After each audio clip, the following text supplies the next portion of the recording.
Akala nyo ba ang kapangyarihan ay nasa inyo?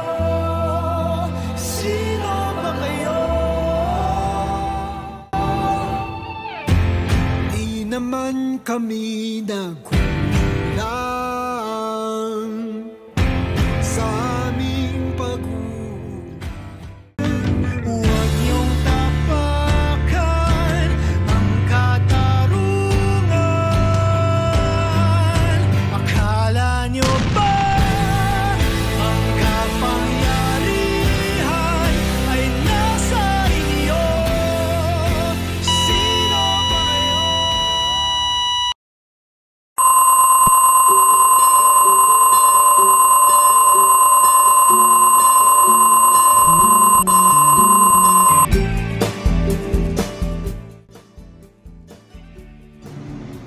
Ako si Rizal, guro ng makabagong henerasyon. May laptop sa halip na pluma, may silid sa bawat nasyon. Sa bawat slide, sa bawat tanong na may layon, itinatanim ko'y di lang kaalaman, kundi pag-unawa at rason. Hindi na lang aklat ang aking mundo, kundi puso ng kabataang nais matuto. Sa gitna ng ingay ng social media at teknolohiya, ako'y naninindigan. Ang isip ay dapat may kalayaan at pag-asa. Hindi madali ang magturo sa panahong ito, kung saan kaalaman ay maraming mukha at anyo. Ngunit ito ang laban na aking pinili, pagkat alam kong sa silid-aralan may revolusyong tahimik na nangyayari. Ako si Rizal, guro ng makabagong henerasyon.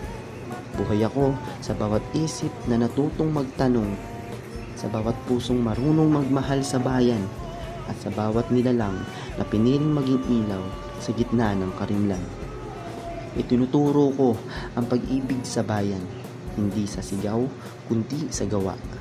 Na sa bawat aralin ay may tanong, paano ka makakatulong sa iba?